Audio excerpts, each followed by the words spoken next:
So what we want to talk about today is you're getting ready to sell your house. You're going to hire an agent. And we're going to throw out there 5 questions to ask an agent when you go to list your house. So obviously it's a very difficult thing. People do this maybe 2 or 3 times in a lifetime. And as a result, sometimes they have a whole lot of questions. They're really not too sure how to proceed. And obviously we encourage people to interview a number of agents. That's right. Interview a number of agents. But what are the 5 things, if there were 5 questions you would ask them as you got them in and out of your kitchen, what would you ask them? I'd say the first thing is? I think you'd want to know what their experience is. You want to know how long your agent has been working in real estate, and particularly in local real estate. You want to know if they've been fully trained and that they've been at it for long enough to have discovered some of the common problems that can occur in selling and buying a home. Yeah, I mean, there's certainly something to be said for a young, energetic, new, really getting out there agent, for sure. They're going to have a lot of energy. They're really going to dedicate their resources to you. But I suppose what it comes down to is, have they been through, every mill that you can possibly be through in real estate? Because we've been at it for 10 years, and I mean, when you've eventually seen everything that can be thrown at you, then you know what to do. And believe me, almost no real estate transaction goes absolutely smoothly. That's right. We've got buyers and sellers who are very excited, very nervous. Frankly, sometimes not at their best, because it's like a territorial decision, and they only do this a couple times. So they need someone to guide them through who has a lot of experience, that's for sure. And then number 2 is just, what is your level of success? Obviously, you want to know, beyond the fact that you've been at this for a long time, you want to know what the level of success is. So for example, how many properties like mine have you sold in this neighborhood in recent times? And can they demonstrate that? Yep. An agent should be able to come to you with a track record when they're meeting you for the first time to show you similar homes to yours that they have sold, that they've sold in your neighborhood, that they understand the local market, and that when they're listing your home and giving you a price for your home, that they can back it up by saying, here are similar homes that I've sold, and this is what they listed for, and this is what they sold for. Because you could start out at a number and end up somewhere very far off from that, and that's not in your best interest. No, and you want to make sure that, frankly, real estate is like soft science.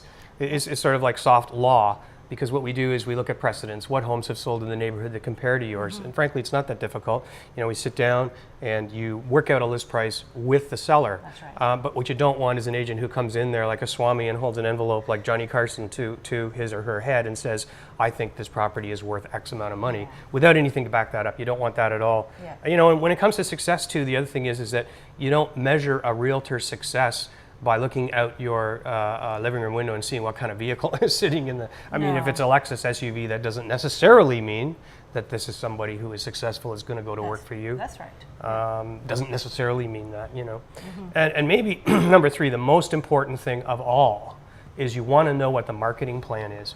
And this is where agents spend their money. This is where they really go to town. This is where they fail or they do well. That's right. And so what are the kinds of things in a marketing plan that you want to see when you're asking an agent to list your house? So basically, the marketing plan is actually your money, because when you are a seller and you're going to be paying the agent at the end of the term, that money is spent on marketing, and marketing your home and marketing that agent so that the buyers have confidence in that agent as well. So you need to see that the agent has a thought out marketing plan, and that they have demonstrations that they can show you, and that they're hitting all of the areas of popular media to be sure that you're getting your home in front of the most number of qualified buyers. Yeah. I mean, the thing is that you need to stand out. And, frankly, when you look at the local real estate publications, you're looking at pages and pages and pages of homes. It's like a blur. You need to stand out. I mean, you need to be in that real estate publication, but you need to be so much more than that. As you mentioned, social media is essential now. Is your agent connecting on Facebook and Twitter and other potential social media programs? Right. Something that's really important is a video. Actually producing a video, that's something that's becoming more the case. And actually we will produce a video on YouTube, which is a walk through the entire property. And so people actually will have an opportunity to see your property prior to going there. I mean, that kind of thing, really important. everything, particularly internet, everything internet. That's right. These are all the things you need to basically cover every possible base that you can. And another question is, who fills in when you're not available? Yes. Because, some people put in their ads, call me 24/7. Realtors aren't Superman and Superwoman. They do get time off. They do take vacations. That's right. Yeah. And so you need to know with confidence that they have somebody in place and that they have a plan in place to pick up that situation where they do need to be away, because nobody is really available 24/7. So find out who that is. Is it another agent from their office? Can you meet them? Will you have a chance to talk to them before your agents go away on their vacation? Those are important things. You want to be comfortable with that as well. That's not to say that you shouldn't hire a solo agent who's not in a team. There's lots of great dynamic agents out there who do an excellent job, and they sometimes are mentoring another agent who fills in for them.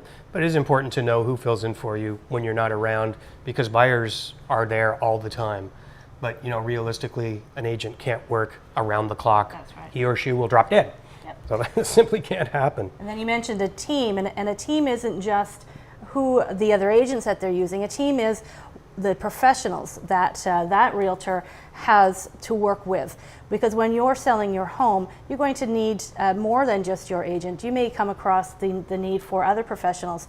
It may be home stagers, it could be home inspectors, lawyers, perhaps some contractors. You may discover that there's something that needs to be done in your home, and you're going to look to your realtor to help you to contact those people and to get the very best people to work with you alongside your agent.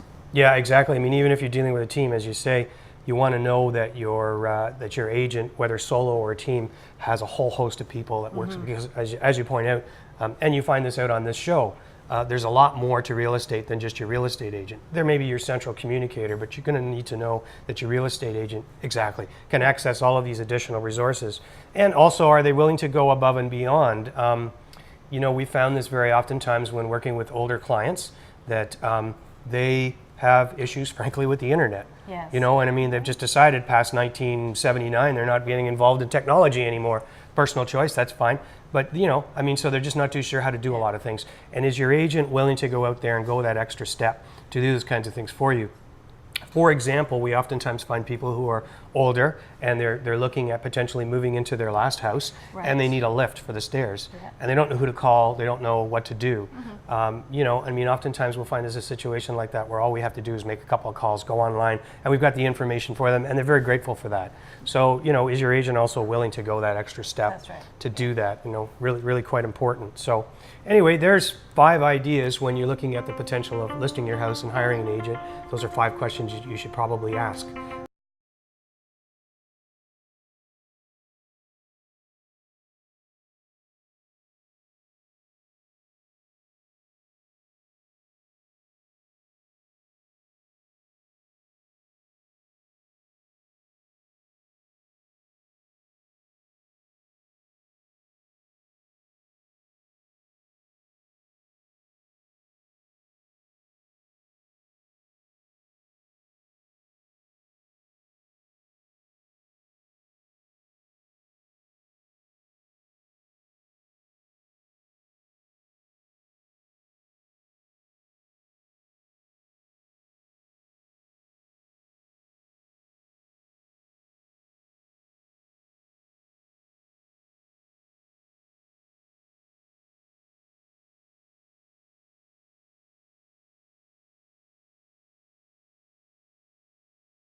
How about an immaculate and large family home on 4 country acres? Well, here it is. 4 bedrooms, room for a 5th, hardwood floors, open concept, and fully upgraded on all fronts. Nothing to do here but move in and enjoy this all-brick beauty. Here's a chance to own a solid brick bungalow with a double garage and a lot that's more than a half acre. Gleaming oak floors, a new bathroom, and a location right next to acres of green space. It's on a quiet street, too. Call us to see it.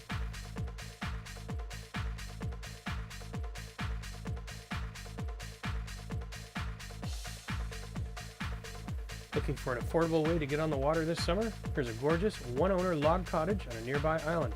It has upgraded windows, kitchen, 3 bedrooms, and a beautiful lake and sunset views. Call us to have a look.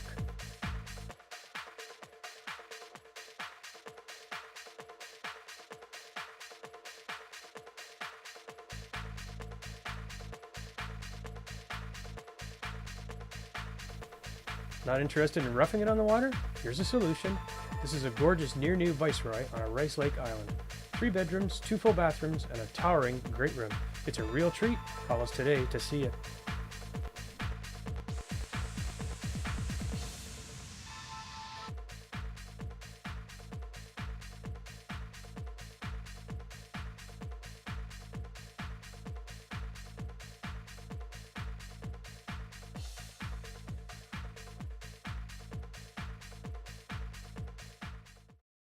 TV Kojiko is truly local television, and now becoming a member at tvkojiko.com makes posting your public service announcement quick and easy.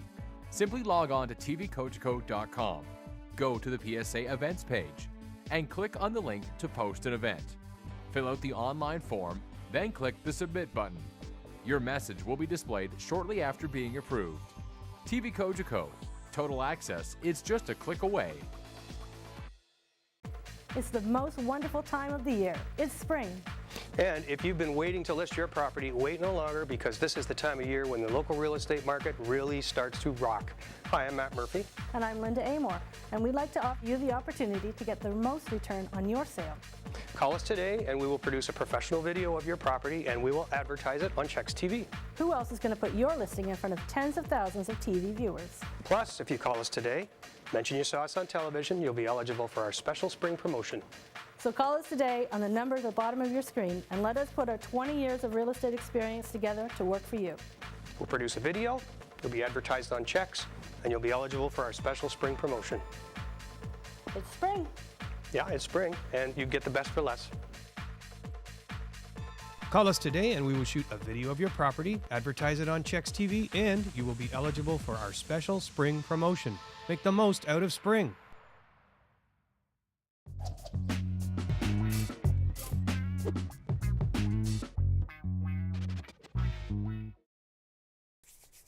Hey, welcome back again to Home World, where we make toast.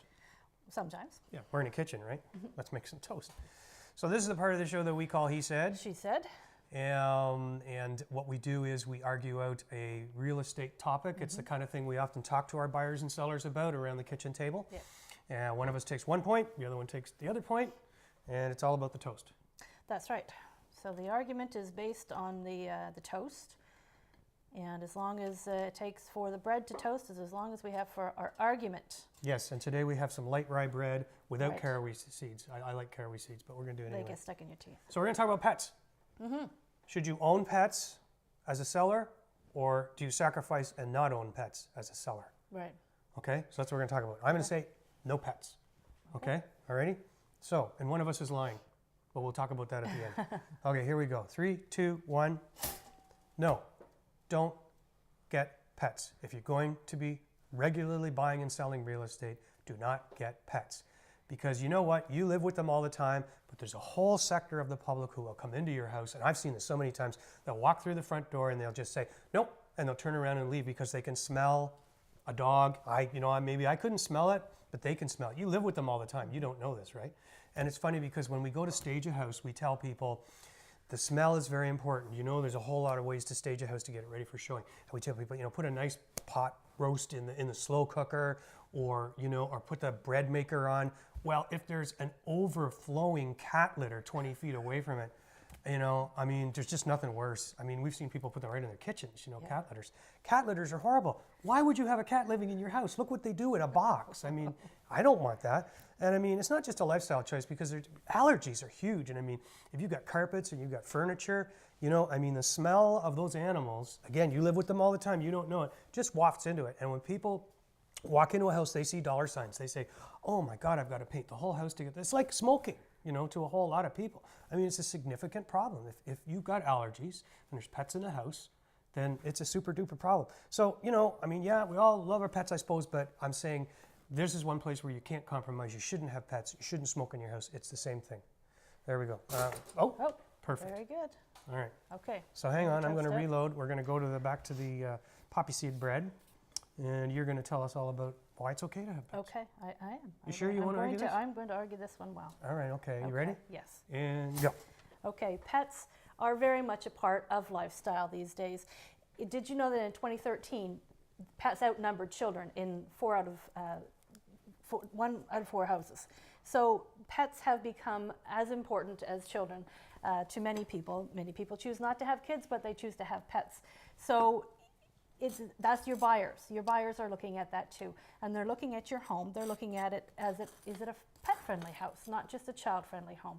So it's important if they walk into a home and they see that there are areas for the dogs to live, for the cats to live, for people and animals to live in harmony. I've seen people look at master bedrooms to see if it's large enough to put a pet bed in there beside the king-size bed. It's important to them. Does the backyard, is it fenced properly so that they know that their pets are secure as their children, because it means something to them? Is it close to a park? Is it near a dog park that they're going to be able and enjoy their time off with their pets, because they are important parts of families now. And of course, as a seller, you have to know that you have to keep your home tidy, that your hardwood floors aren't being scratched up by your pets when you go to sell, that the carpet hasn't been stained, and you take care of those issues, because as a seller, you do have to put your best foot forward. But that can be home with your pet too. Yeah. Okay? Dogs like toast. They do. I know dogs like toast. I know this because, of course, we have 2 dogs and 2 cats. Yes. So as I said before, one of us is lying, of course, and I suppose it was me. However, there are some good points made. And when I said there are people who will not even walk into a house if there are pets, that is true. That is true. But you made the point that pets outnumber children in average households 4 to 1. Yeah. You know, across North America, there are 4 pets for every kid. and so it's a reality, right? People live with their animals, and that's just the way it is. Yeah. But there are people, and they make it clear to us right off the top, I have terrible allergies to cats. I can't go into a house, you know, and I mean, we've been told there's never been cats in here, and they walk in and they go, nope. It's like a sixth sense, they know it right away. Yeah. So it is important for sure. And we want to talk about, you know, poop and scoop. Well, no, again, it's all part of maintenance. You can't let that happen in your home. No. Yeah, and of course spring is coming. We know what happens when the snow melts. That's right. Yeah. Anyway, thanks again for joining us on Home World, and I suppose it's up to you as to whether you want to get pets when you go to sell your house, and it's a compromise. It's a tough one to make for sure. Yeah. So join us again next week on Home World, and thanks again for joining us. And you can follow us on Facebook and Twitter 24/7. There's always something going on. Until then, we'll see you next time. Bye. Bye-bye. Homeworld is brought to you by Bethany Hills Interiors, making beautiful rooms. Dominion Lending Centers. Call Dave Griffin for your mortgage solution. Greenside Up Landscaping. Doing what we do naturally. ISL Insurance Brokers. Serving people is what we do best. Kitchen Cabinet Solutions. Quality kitchens for today's modern lifestyle. And Paul Galvin Home Inspections. Make a small investment before you make a large one.